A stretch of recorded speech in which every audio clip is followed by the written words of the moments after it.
Nous avons, dans le chapitre sur la thermodynamique, étudié les variations d'énergie occasionnées par soit des travaux, soit des transferts thermiques. Nous allons nous intéresser plus précisément dans ce chapitre-là à l'apport énergétique sous forme de transfert thermique. Et ainsi décrire les mécanismes associés. Tout d'abord, revenons un peu sur la thermodynamique. On se souvient que ΔU est égal à WU plus WP plus Q. Nous allons nous intéresser à ce transfert thermique Q. Lorsque la transformation est monobare, ce qui est généralement le cas dans les situations que nous étudierons, on aura ΔH qui est égal à WU plus Q. Mais pour être plus précis, nous allons étudier les transferts thermiques qui ont lieu par unité de temps. C'est-à-dire que nous allons étudier l'évolution des transferts thermiques au cours du temps. Donc pour cela, nous avons besoin du premier principe, exprimé en termes de puissance, c'est-à-dire d'énergie par unité de temps. Celui-ci s'écrit de façon infinitésimale, dH est égal à ΔW plus ΔQ. Et lorsque l'on dérive par rapport au temps, dt, eh bien on obtient dH sur dt est égal à la puissance utile plus le flux thermique. Nous allons nous intéresser particulièrement à ce flux thermique φTH qui sera égal donc à ΔQ sur dt. Ce flux thermique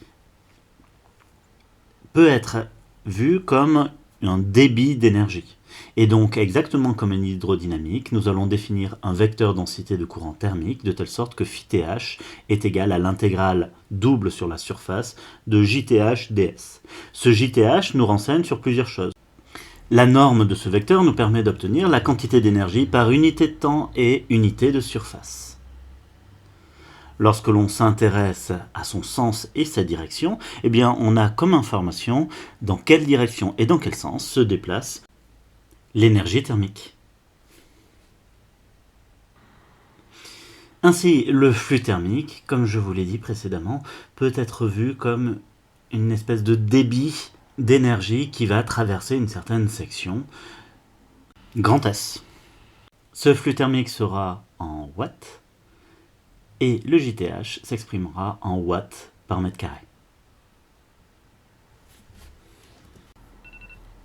L'énergie arrivant à un endroit va occasionner une augmentation de cette énergie à cet endroit-là. Il y a donc conservation de l'énergie. À l'échelle macroscopique, c'est le premier principe que nous avons déjà vu, mais à l'échelle mésoscopique, on obtient ce que l'on appelle la loi de conservation de l'énergie, ρ fois la dérivée partielle de l'enthalpie par rapport au temps, plus divergence du vecteur densité de courant thermique JTH est égal à 0. Lorsque le milieu contient un élément qui est capable d'apporter naturellement de l'énergie, comme un phénomène de radioactivité ou une réaction chimique, la loi de conservation est légèrement modifiée. En effet, il va falloir prendre compte de cet apport d'énergie. Pour cela, on égalise ρ d rond h sur d rond t plus divergence de JTH, non pas avec 0, mais avec un coefficient sigma qui modélise la puissance apportée par ce phénomène, radioactivité, réaction chimique, par unité de volume. On le note en effet généralement sigma. Les phénomènes de transfert thermique sont de trois types. Nous allons voir ensemble la conduction thermique qui se fait dans un solide, la conductoconvection qui se fait à l'interface entre un solide et une phase fluide, et enfin on verra le rayonnement thermique dans un troisième temps qui sera lui par contre associé à des vibrations lumineuses, c'est-à-dire à une onde électromagnétique, seul transfert thermique qui peut se faire dans le vide. Donc tout d'abord le phénomène de conduction thermique. Cette conduction thermique peut se faire principalement dans les solides, mais également dans les phases statiques.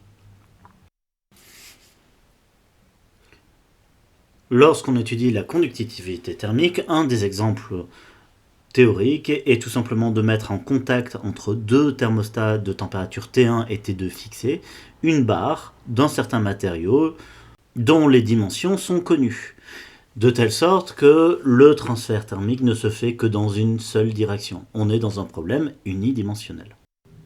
Si on considère que la température T1 est supérieure à la température T2, alors le flux thermique va se faire de la zone chaude vers la zone froide. Pour représenter ce transfert d'énergie dans un solide, nous avons ce que l'on appelle la loi de Fourier, qui va relier le JTH avec le gradient de la température. Le gradient pointant vers les températures les plus importantes, le moins nous permet d'assurer que le JTH va des zones chaudes vers les zones froides. Le coefficient de proportionnalité entre JTH et gradient T est lambda, la conductivité thermique. Elle s'exprime en watts mètre moins 1 Kelvin moins 1 et permet de représenter la facilité d'un matériau, d'un milieu, d'une matière à transférer de l'énergie.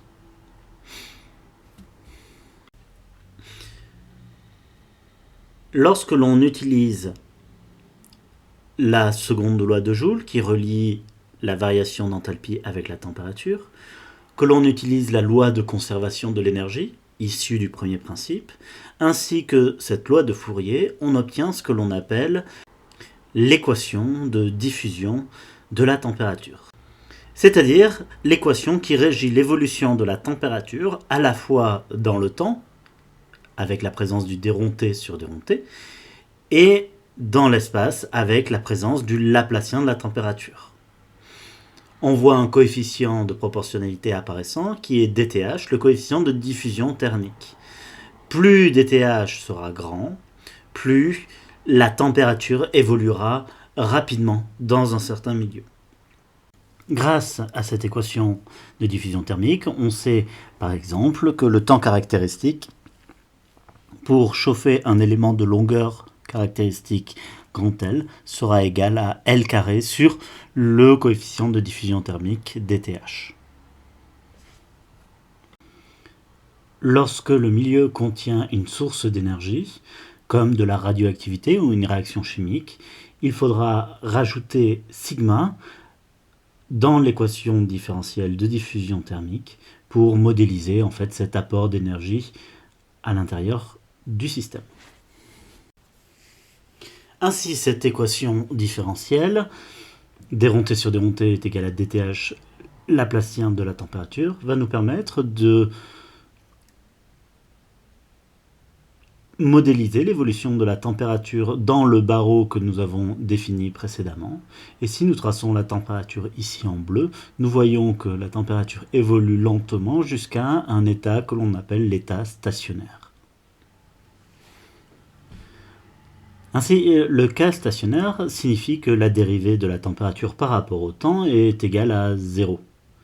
Donc, notre équation différentielle de diffusion thermique va s'écrire dTh Laplacien de la température est égal à 0, et donc la dérivée seconde de la température par rapport à la position sera égale à 0. En intégrant deux fois cette relation et en utilisant les conditions limites, on obtient alors que T de x est égal à T2 moins T1 sur L fois x plus T1. En utilisant la loi de Fourier, on obtient alors que JTH est égal à moins lambda gradient T, ce qui nous donne JTH est égal à moins lambda T2 moins T1 sur L, EX. L'énergie se déplace bien de la zone chaude T1 vers la zone froide T2, selon le vecteur EX. Si on détermine maintenant le flux thermique, défini comme la double intégrale de JTH ds, ce qui nous donne donc lambda S sur L fois la différence T1 moins T2. Pour obtenir cette expression de la température dans cette barre, nous avons utilisé des conditions limites. Puisque l'équation de diffusion fait intervenir un Laplacien, c'est-à-dire une dérivée seconde par rapport à la position, eh bien il va falloir utiliser deux conditions limites. Première possibilité, c'est en x égale x0, nous avons une certaine température et également une certaine dérivée partielle de la température en ce point-là. Petite remarque, ce déron T sur déron x est intimement lié au JTH. En effet, JTH, d'après la loi de Fourier, est égal à moins lambda gradient T à une dimension. Ça nous fait donc moins lambda déron T sur déron x selon EX. Ça peut être également des conditions limites doubles, c'est-à-dire en x0, nous avons une certaine température, en x1, nous avons une autre température.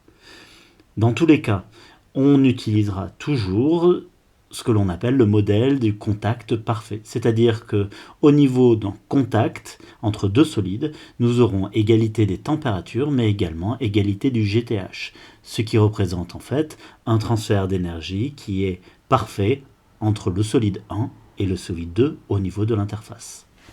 Il n'y a pas de perte, de fuite d'énergie.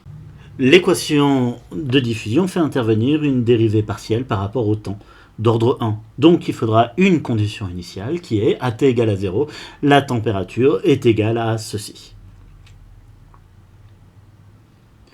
Passons au deuxième mode de transfert d'énergie, qui est le mode conducto-convectif. Ce mode de transfert intervient lorsque un solide est en contact avec un fluide et que l'énergie passe cette interface. Il va y avoir alors un vecteur densité de courant thermique qui dépendra de la température de surface du solide et la température du fluide à l'extérieur. Le flux thermique pourra se faire de la gauche vers la droite ou de la droite vers la gauche selon les différences de température. Le vecteur de courant thermique va être proportionnel à cette différence de température T surface moins T fluide fois un vecteur N12 qui est normal à l'interface. Le coefficient de proportionnalité est noté petit h. Phi-TH, le flux thermique, lorsqu'on intègre JTH sur cette surface-là, nous est donné par HS fois T surface moins T fluide. Le coefficient H est ce que l'on appelle le coefficient d'échange superficiel, coefficient de Newton ou encore coefficient conducto-convectif. C'est un coefficient dont l'unité est donnée en watts mètre moins 2 Kelvin moins 1 et il va dépendre de plein de paramètres comme la nature du solide et du fluide mais également du type d'écoulement. Et comme nous avons vu dans le chapitre sur la mécanique des fluides, du nombre de Reynolds. Comme nous l'avons vu, à la fois pour la conductivité thermique, mais également pour le phénomène conducto-convectif, nous avons un flux thermique qui est toujours égal à un certain coefficient fois une différence de température entre lesquelles se fait le flux thermique. On va donc définir ce que l'on appelle la résistance thermique, qui nous permet de relier le flux thermique avec les différences de température.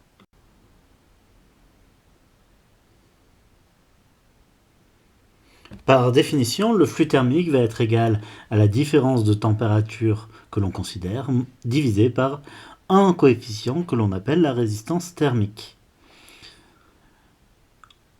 Ce coefficient s'exprime en Kelvin par watt et il est souvent associé aux représentations électriques d'une résistance. Donc on va mettre T1 et T2 de part et d'autre de cette résistance thermique qui est traversée par un flux thermique. L'expression de la résistance thermique dépendra du phénomène. Lorsqu'il s'agit de la conductivité, on a une résistance thermique qui s'écrit E sur lambda S, où E est l'épaisseur et S la surface du système qui est le siège du transfert thermique par conductivité thermique. Le phénomène de conducto-convection va alors avoir une résistance qui sera de la forme 1 sur Hs. Lorsqu'on étudie le flux thermique à travers une paroi, les résistances thermiques peuvent être disposées de deux façons. Tout d'abord, elles peuvent être disposées en série, c'est-à-dire que le flux thermique passe d'un élément à un autre élément successivement. Les résistances thermiques seront donc disposées en série. Dans ce cas-là, le système représenté par deux résistances en série peut être modélisé par une seule résistance de résistance équivalente, R1 plus R2. Dans le cas où le flux thermique passe en même temps par un matériau et un autre matériau, simultanément, eh bien, on a des résistances qui sont disposées en parallèle ou dérivation. Et donc cette fois-ci, le lien entre la résistance équivalente et ces deux résistances R1 et R2 sera donné par 1 sur Rec est égal à 1 sur R1 plus 1 sur R2.